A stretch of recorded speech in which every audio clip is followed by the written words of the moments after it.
নমস্কার বন্ধুরা, আমি অর্পিতা আছি আপনাদের সাথে। আমার চ্যানেল যদি নতুন হয়ে থাকেন, চ্যানেলটি সাবস্ক্রাইব করে পাশে থাকবেন। আজ আমরা আলোচনা করব আমার ডিপ্রেশন সিরিজের লাস্ট এপিসোড, ডিপ্রেশন থেকে কিভাবে আমরা বাচ্চাদেরকে মুক্ত করব। আগের এপিসোডগুলোতে আমি আলোচনা করেছিলাম ডিপ্রেশনের লক্ষণগুলো কি কি হতে পারে আর ডিপ্রেশন কেন হয়। ডেসক্রিপশনে আমি তার লিংক দিয়ে দিলাম, আপনারা দেখে আসতে পারেন। তো জেনে নিই কিভাবে আমরা বাচ্চাদেরকে ডিপ্রেশন থেকে মুক্ত করব। আমরা এক্ষেত্রে আমাদের বড়দের দায়িত্বটাই সবচেয়ে বেশি। আমরা বাবা মায়েরা এখনকার দিনের বাবা মায়েরা বাচ্চার ডিপ্রেশন নিয়ে যথেষ্ট সতর্ক। আগেকার দিনে বাবা মায়েরা এত কিছু ভাবতো না, আর বাচ্চারাও এত ডিপ্রেশনে যেত না। তো এখন বাচ্চার মধ্যে সামান্য আচরণে সামান্য অস্বাভাবিকতা দেখা গেলেই বাবা মায়েরা বাচ্চাদেরকে কাউন্সেলিং সেন্টারে কিন্তু নিয়ে যায় বা কোনো চাইল্ড সাইকোলজিস্টের সাথে কনসাল্ট। সেক্ষেত্রে সমস্যার শুরুর দিকেই যদি বাচ্চাকে নিয়ে যাওয়া হয়, তো বাচ্চাটির কথাবার্তা শুনে বাচ্চাটির সমস্যাটিকে খুঁজে বের করে সমস্যাটির সমাধান খুব সহজেই করা যায়। এক্ষেত্রে যেটা করতে হবে, বাচ্চাকে কিন্তু বাচ্চার লেভেলটা বুঝতে আমাদের সাহায্য করতে হবে। বাচ্চার কতটা সে করতে পারবে সেই জিনিসটা বাচ্চাকে বুঝিয়ে দিতে হবে। তাহলেই তার মধ্যে অতিরিক্ত এক্সপেকটেশন তৈরি হবে না এবং সে ডিপ্রেশনে ভুগবে না। এটিতে হলো বাচ্চার কথা। আমাদের বাবা মায়েদের বা বড়দের কিছু দায়িত্ব কর্তব্য রয়েছে, সেগুলো যদি আমরা পালন করে চলি, তাহলে আমাদের বাচ্চাটিকে হয়তো ডিপ্রেশনের মুখোমুখি হতেই হবে, বাচ্চাটিকে কাউন্সেলিং এর দোরগোড়া পর্যন্ত যেতেই হবে না। কি সেই জিনিসগুলো জেনে নিই। প্রথমত বলি, বাচ্চাদেরকে বাবা মাদেরকে বাচ্চাদের ওপর চাপ কমাতে হবে। এটা আমার আগের এপিসোডেও আমি বলেছিলাম যে বাবা মায়ের অতিরিক্ত ওভার ডিমান্ডিং নেচারের জন্য বাচ্চার উপর অতিরিক্ত চাপ তৈরি হয়, আর সেই চাপটাই বাচ্চাকে ডিপ্রেশনের দিকে ঠেলে দিতে পারে। বাবা মায়েরা যদি তাদের কথাবার্তার মধ্যে একটু সংযত হন, যেমন ধরুন ফার্স্ট সেকেন্ড তো সবাই হয় না।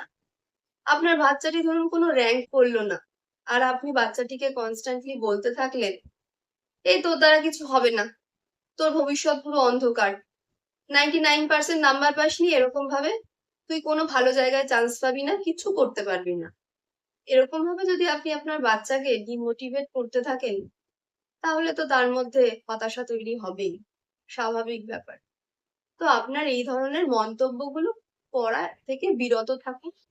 বরঞ্চ বাচ্চাকে আপনি প্রশংসা করতে পারেন, নাম্বার সামান্য কম হলেও তাকে বলতে পারেন যে না, তুমি খুব ভালো করেছো, তুমি আরেকটু চেষ্টা করো, তাহলে তুমি আরো ভালো করতে পারবে।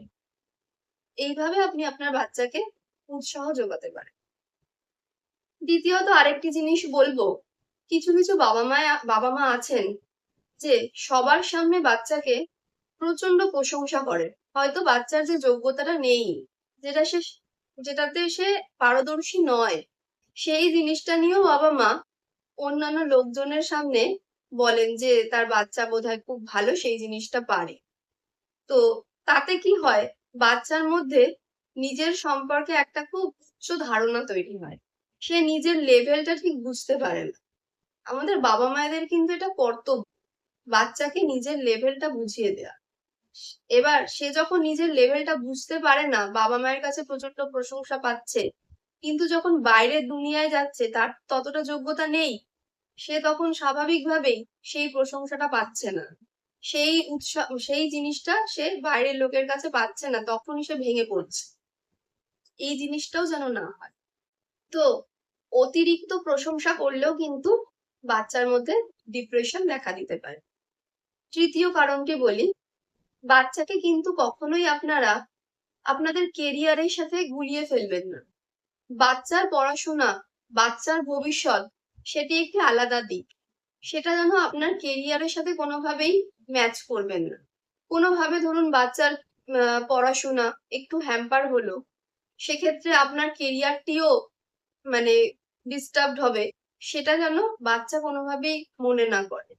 তাহলে বাচ্চার মধ্যে অবসাদ দেখা দিতে বাধ্য, যে আমি পারলাম না বলে আমার বাবা মায়ের মান সম্মান চলে গেল, এই জিনিসটা যেন বাচ্চার মধ্যে কোনোভাবেই না ঢোকে। এটাও আপনাদেরকে সতর্ক থাকতে হবে আপনাদের কথাবার্তা মন্তব্যের মধ্যে। সতর্ক থাকতে হবে। চতুর্থত আরেকটি কারণ বলি, সেটা হচ্ছে বর্তমান যুগে বেশিরভাগ বাবা মাই দুজনেই হচ্ছেন ওয়ার্কিং। সেক্ষেত্রে বাচ্চাকে কিন্তু কখনোই নিঃসঙ্গ বোধ করতে দেবে, এটাও কিন্তু আপনাদেরই দায়িত্ব। আপনারা ওয়ার্কিং হতে পারে, কিন্তু আপনার বাচ্চাকে সঙ্গ দেওয়াটাও কিন্তু আপনার একটা কর্তব্যের মধ্যে পড়ে, একটা দায়িত্বের মধ্যে পড়ে। যতটুকু সময় আপনি পাবেন কাজের বাইরে, সেই সময়টা আপনার বাচ্চাকে দিন। কোয়ালিটি টাইম, দিনের একটা সময় কোয়ালিটি টাইম বাবা মা দুজনে বাচ্চার সাথে একসাথে কাটান, যাতে বাচ্চার কোনোভাবেই মনে না হয় যে আমার বাবা মায়ের কাছে তো আমার জন্য সময়ই নেই, তারা তো নিজের কেরিয়ার নিয়েই ব্যস্ত। এই জিনিসটা যেন বাচ্চার কখনো মনে না হয়। বাচ্চার সাথে গল্প করুন, বাচ্চাকে নিয়ে ঘুরতে যান, বাচ্চার সাথে টিভি দেখুন, খেলুন। এইভাবে বিভিন্ন ভাবে বাচ্চার সাথে টাইম স্পেন্ড করুন, কোয়ালিটি টাইম স্পেন্ড। এইভাবেও কিন্তু বাচ্চা নিঃসঙ্গতা কাটিয়ে যদি আপনারা উঠতে পারেন, বাচ্চাকে ডিপ্রেশন থেকে আপনারা সরিয়ে আনতে পারবেন। কিছু কিছু আত্মীয় স্বজন আছেন বা পাড়া প্রতিবেশী আছেন, লক্ষ্য করে দেখবেন, তারা কিন্তু বাচ্চাকে বিভিন্ন রকম বিদ্ধ করে কটু কথা, কটু মন্তব্য করে থাকে। সেই ধরনের মন্তব্য বাচ্চাকে কিন্তু প্রচন্ড হার্ট করে, এমন ভাবে হার্ট করে যাতে সে ডিপ্রেসড হয়ে যেতে পারে। আপনাকে খেয়াল রাখতে হবে বাচ্চা এই ধরনের লোকজনের সাথে যতটা সম্ভব যেন কম মেশে, বা বাচ্চাকে শেখান এই ধরনের লোকজনকে ইগনোর করে চলবে। তাহলে আপনার বাচ্চা কিন্তু মানসিক দিক থেকে সুস্থ থাকবে।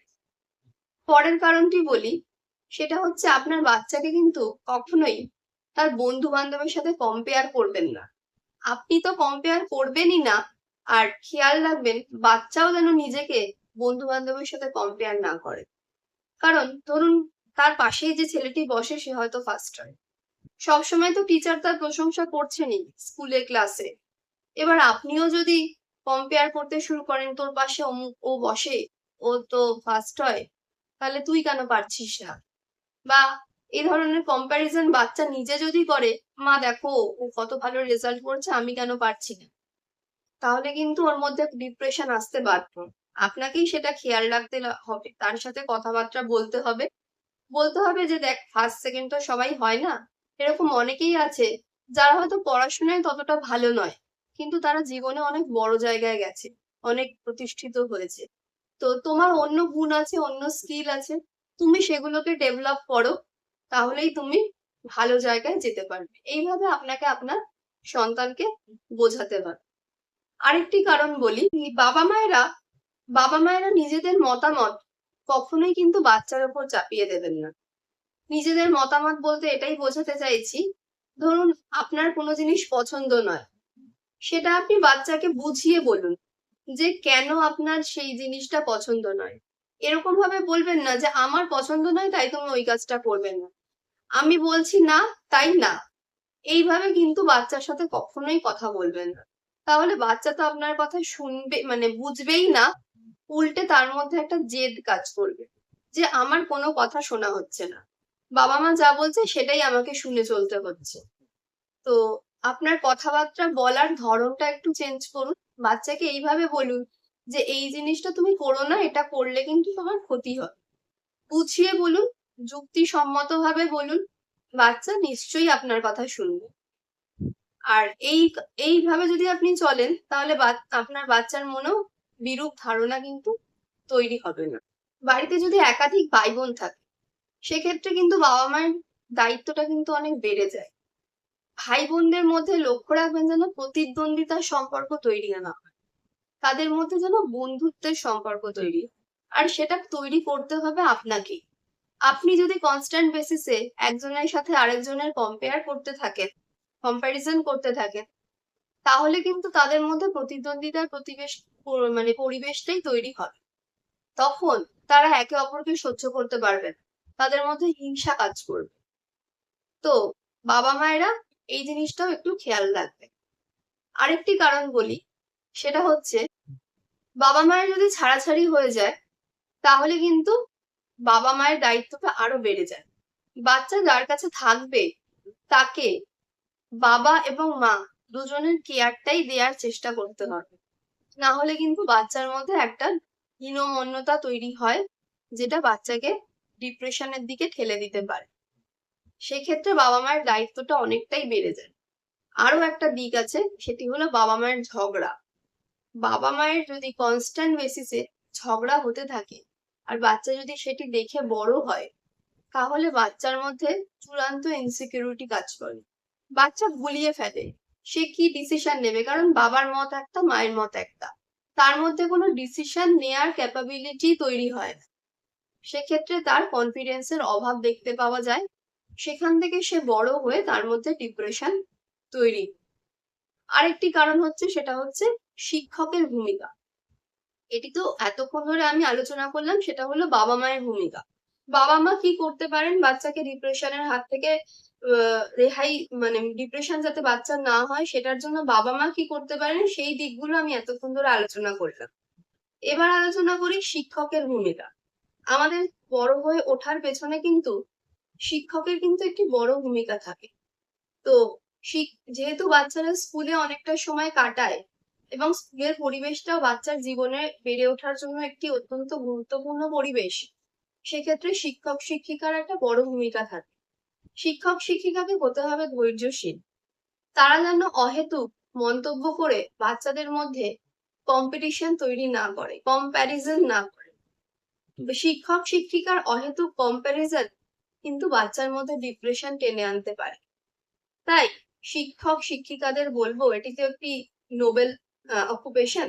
আপনারা যথেষ্ট এলিজেবল, তাই জন্যই আপনারা এই প্রফেশনে এসেছেন। তাই বাচ্চাদের প্রতি একটু ধৈর্যশীল হন, একটু সহানুভূতিশীল হন, যাতে তারা আপনাদের বিরূপ মন্তব্য, অহেতুক কম্প্যারিজন মূলক মন্তব্য তাদেরকে তাদের মনকে বিষিয়ে দিতে না পারে, তাদেরকে ডিপ্রেশনের দিকে ঠেলে দিতে না পারে। এই ব্যাপারে আপনারা সতর্ক হন, তাহলে আশা করব অনেক বাচ্চাকেই আর ডিপ্রেশনের মুখোমুখি হতে হবে না। অহেতুক কম্পিটিশনের মধ্যে পড়ে তাদের শৈশবটা, তাদের কৈশোরটাকে নষ্ট করতে হবে না। আশা করি বন্ধুরা আমি আপনাদের বোঝাতে পারলাম। অনেকগুলো দিক নিয়ে আমি আলোচনা করলাম আজকে, যে কি করা যেতে পারে, কি করা উচিত নয়, কি করা উচিত। তো আপনারা যদি আমার আলোচনা ভালো লেগে থাকে অবশ্যই লাইক করবেন, আপনাদের মূল্যবান মতামত কমেন্টের মাধ্যমে জানাবেন, আর শেয়ার করে আপনার অন্যান্য বন্ধু বান্ধবের কাছে এটি পৌঁছে দেবেন। আবার দেখা হবে পরবর্তী এপিসোডে, পরবর্তী অধ্যায়ে অন্য কোনো বিষয় নিয়ে আলোচনা করব। সঙ্গে থাকুন, সঙ্গে অর্পিত।